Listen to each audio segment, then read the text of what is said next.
Shalom saudara yang dikasih Tuhan dimanapun Anda berada. Tanpa terasa kita sudah membahas Injil Matius sampai pasal yang ke-11 sudah selesai. Dan hari ini kita akan masuk di dalam pasal yang baru, yaitu Injil Matius pasal yang ke-12. Matius pasal 12, hari ini kita akan belajar 8 ayat karena ini adalah rangkaian suatu peristiwa yang tidak bisa diputus hanya satu ayat. Matius 12 ayat 1 sampai 8, demikianlah firman Tuhan. Pada waktu itu pada hari Sabat, Yesus berjalan di ladang gandum. Karena lapar, murid-muridnya memetik bulir gandum dan memakannya. Melihat itu berkatalah orang-orang Farisi kepadanya, lihatlah murid-muridmu berbuat sesuatu yang tidak diperbolehkan pada hari Sabat. Tetapi jawab Yesus kepada mereka, tidakkah kamu baca apa yang dilakukan Daud ketika ia dan mereka yang mengikutinya lapar? Bagaimana ia masuk ke dalam rumah Allah dan bagaimana mereka makan roti sajian yang tidak boleh dimakan, baik olehnya maupun oleh mereka yang mengikutinya, kecuali oleh imam-imam. Atau tidakkah kamu baca dalam kitab Taurat bahwa pada hari-hari Sabat, imam-imam melanggar hukum Sabat di dalam bait Allah, namun tidak bersalah? Aku berkata kepadamu, di sini ada yang melebihi bait Allah. Jika memang kamu mengerti maksud firman ini, yang ku kehendaki ialah belas kasihan dan bukan persembahan, tentu kamu tidak menghukum orang yang tidak bersalah, karena anak manusia adalah Tuhan atas hari Sabat. Nah, menarik sekali pada bagian ini, kalau kita membaca kemanapun Yesus pergi, selalu ada orang Farisi yang mengikutinya. Bukan untuk bertobat, bukan untuk belajar, tetapi untuk mengawasi kalau Yesus melakukan pelanggaran terhadap hukum Taurat. Sebab itulah kerjaan orang-orang Farisi, mengamati bagaimana hukum Taurat dilaksanakan di dalam kehidupan sehari-hari. Nah, kita membaca ayat 1, saat Yesus berjalan di ladang gandum, murid-murid memetik bulir gandum dan memakannya. Dan hal ini jadi masalah besar untuk orang Farisi. Kenapa? Karena menurut hukum Taurat pada hari Sabat tidak seorang pun boleh bekerja. Memetik bulir gandum itu adalah termasuk bekerja. Begitu ketatnya peraturan yang mereka buat. Bahkan bukan hanya memetik bulir gandum saja, tetapi ada banyak hal yang bahkan dilarang. Belum lama ada berita katanya seorang di satu kompleks apartemen ada kebakaran hebat dan seseorang mencoba untuk menelpon rabi. Tapi karena hari itu adalah hari Sabat, mungkin rabinya tidak sempat mengangkat telepon. Setelah 2 jam baru dia mendapat berita, bahkan di bawah diperbolehkan pemadam kebakaran datang untuk memadamkan api. Karena memadamkan api termasuk pekerjaan. Bayangkan setelah 2 jam tentunya apartemen itu sudah habis ludes ditelan oleh api. Nah, inilah gambaran betapa ketatnya mereka ini memperhatikan peraturan bahkan sampai peraturan hari Sabat. Nah, hari-hari ini pun ada sekelompok orang Kristen yang melakukan hal yang sama. Kita harus mengikuti peraturan hari Sabat. Tidak boleh kerja. Semuanya harus mengikuti peraturan hari Sabat. Nah, sebetulnya kita kehilangan makna kalau kita melakukan hal itu.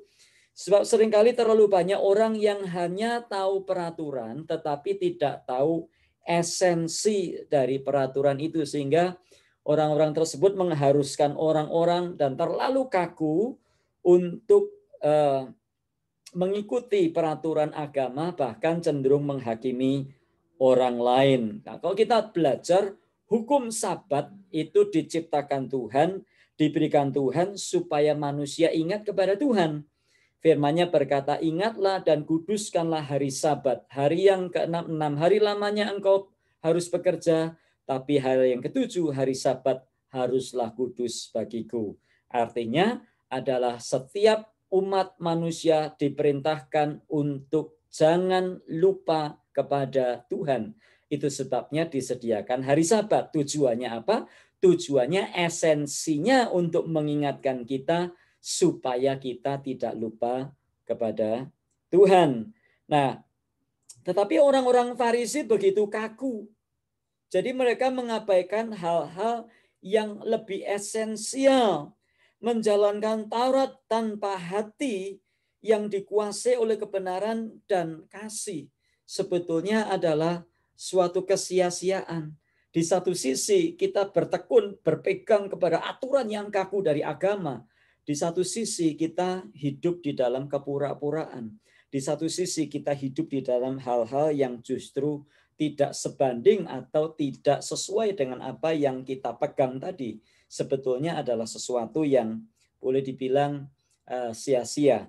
Nah, itu sebabnya Tuhan Yesus menjawab mereka dengan memberi dua contoh. Yang pertama dari 1 Samuel 21 ketika Daud bersama dengan orang-orangnya melarikan diri dari Saul, mereka kelaparan, akhirnya mereka diberi makan oleh Imam Ahimelech yang sedang bertugas di menghadap mezbah Tuhan pada waktu itu, sehingga kepada Daud dan orang-orangnya diberikan roti sajian, padahal sebetulnya roti itu tidak boleh untuk dimakan.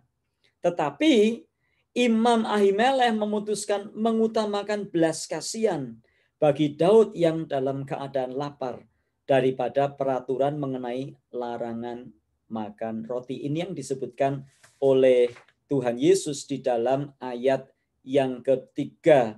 Tidakkah kamu baca apa yang dilakukan Daud ketika ia dan mereka yang mengikutinya lapar?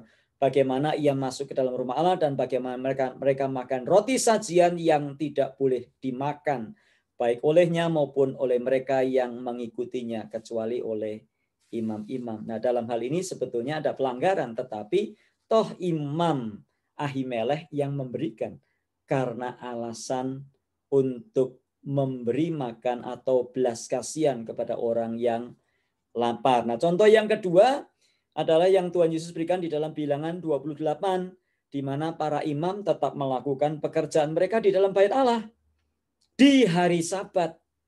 Ya, padahal bait Allah memiliki otoritas. Ya, kalau di situ kita membaca justru bait Allah memiliki otoritas mengizinkan pekerjaan yang dilakukan di dalamnya di hari Sabat. Jadi imam-imam bekerja pada hari Sabat di bait Allah. Kok boleh? Nah, ini yang dimaksud Tuhan Yesus. Nah, orang Farisi sekali lagi mereka berusaha untuk mencari-cari kesalahannya Yesus dan para pengikutnya. Dan Yesus selalu bisa mengcounter, menghadapi dengan jawaban-jawaban yang jelas.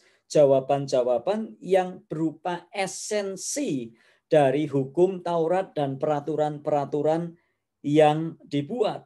Nah, orang Farisi memiliki keketatan yang salah, kaku dan sangat dingin. Pokoknya ritual nomor satu, hukum Sabat nomor satu, dan hari Sabat tidak boleh ada yang bekerja. Makanya pada waktu Yesus menyembuhkan orang pada hari Sabat, Yesus dikecam oleh orang Farisi dan Yesus berkata, siapa di antara kamu yang kalau ternaknya masuk ke sumur pada hari Sabat mereka mendiamkan saja. Nah, inilah yang ditekankan Yesus. Inilah penyakit orang-orang Farisi dan juga penyakit orang-orang Kristen legalistik zaman sekarang. Ritual nomor satu, mementingkan seremoni di atas belas kasihan. Mementingkan kekudusan hanya apa yang tampak di luar. Hati yang kotor dan rusak tidak masalah, asal tidak terlihat di depan orang lain. Yang penting hari Minggu kelihatan kudus, kelihatan suci, kelihatan top kalau di mimbar, kelihatan top kalau di podium, kelihatan top kalau di panggung gereja. Masalah kehidupan, masalah hati, enggak itu nanti urusan belakang. Inilah yang sering kali terjadi dan inilah yang dikecam oleh Tuhan Yesus. Esensi dari ibadah itu apa? Itu sebabnya di dalam surat Roma pasal 12 dikatakan, persembahkanlah tubuhmu sebagai persembahan yang hidup, kudus dan berkenan kepada Allah. Itulah ibadah yang sejati. Ibadah sejati bukan kalau hari Minggu pakai baju bagus, pakai parfum wangi, pakai tas bermerek, lalu kebaktian di gereja, lalu yang di gereja ada pelayan, ada yang khotbah, ada yang bikin pujian, ada yang singer, ada yang terima tamu, ada yang kolektor. Betul, itu ibadah. Tetapi itu adalah ritual ibadah. Ingat, ibadah bukan melulu ada di gereja. Justru kehidupan kita di luar gereja, kehidupan kita setelah gereja, itu akan membuktikan apakah betul-betul kita beribadah kepada Tuhan atau tidak. Jangan kalau di gereja kelihatan beribadah, tapi di luar hidupnya nggak beribadah. Keliru. Apapun yang kita lakukan adalah ibadah. Anda bekerja pun bekerja adalah ibadah. Jadi kalau hari Minggu Anda beribadah kelihatan kusuk, kelihatan suci, tapi pekerjaanmu tidak karu-karuan, ya bolos-bolos, ya waktunya bekerja dipakai untuk jalan-jalan, waktunya bekerja dipakai untuk ke mall, lalu seringkali izin alasannya pelayanan dan sebagainya, itu bukan satu pekerjaan yang baik, itu bukan ibadah. Mementingkan ritual ibadah tapi melupakan kekudusan hidup. Inilah makna perkataan Yesus, yang ku kehendaki adalah belas kasihan, bukan persembahan. Persembahannya sih nomor 1. Perpuluhan, buah sulung, ucapan syukur, diakonia, pembangunan gereja nomor 1. Namanya tercantum di gereja sebagai top, rating teratas, ranking teratas, pemberi paling banyak di gereja. Tapi hidup kita tidak seperti apa yang Tuhan maksud. Itu keliru. Ya memang bukan berarti persembahan tidak perlu. Ada orang pakai ayat ini, ya saya nggak perlu beri persembahan Pak. Kan Yesus bilang, yang ku kehendaki ialah belas kasihan. Bukan persembahan. Ya pokoknya saya berbelas kasihan saja, keliru. Maksudnya persembahan harus, Yesus berkata yang satu harus dilakukan, yang lain jangan dilupakan. Ya, ibadah di gereja itu harus, tetapi jangan ibadah itu sebatas kalau ada di gereja. Di angkot kita lupa, ya. Naik sedang di pasar kita lupa, di mall kita lupa, bahkan di restoran setelah kebaktian, di warung makan setelah kebaktian kita lupa. Bahkan seringkali di warung makan kita nggak jadi berkat. Jangankan di warung makan, baru ibadah baru selesai, amin, doa berkat. Pindah ke ruangan fellowship kalau di Amerika, sudah lupa semuanya. Mulai gosip lah, mulai yang aneh-aneh lah, yang mulai ngomongin orang, fitnah, dan sebagainya, dan sebagainya.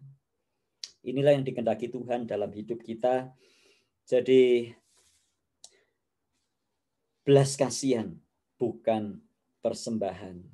Jadi maksudnya adalah jangan kita hanya kelihatan kudus, kelihatan bersih, ritualnya hebat, ya, doa puasa tidak pernah lupa, doa pagi tidak pernah lupa, komsel tidak pernah lupa, lalu apalagi doa hari Jumat tidak pernah lupa, ibadah pagi, siang, sore, malam kita nggak pernah lupa, tetapi kehidupan kita tidak mencerminkan ibadah kita yang sesungguhnya kepada Tuhan. Biarlah ini jadi pelajaran bagi kita sekalian pada hari ini, bahwa yang Tuhan kehendaki bukan sekedar penampilan luar, bukan sekedar ritual yang kaku. Yang Tuhan kehendaki adalah hati yang beribadah, hati yang kudus dan tulus di hadapan Tuhan. Mari kita berdoa. Tuhan, terima kasih untuk firman-Mu. Biar firman ini menjadi pelajaran dan kekuatan bagi kami, bahwa bukan sekedar penampilan yang Tuhan inginkan, tetapi sikap hati yang benar dalam hidup sehari-hari. Tuhan, tolong kami untuk kami bukan sekedar orang yang ketat dalam hukum-hukum agama, tetapi kami lupa akan kehidupan yang berkenan di hadapan Tuhan. Tolong kami Tuhan untuk mampu melakukannya dalam hidup sehari-hari. Dalam Tuhan Yesus kami berdoa. Amin. Tuhan memberkati kita sekalian dan sampai jumpa esok. Bila Tuhan izinkan, kita akan belajar ke ayat-ayat selanjutnya dari Matius pasal 12. Tuhan memberkati.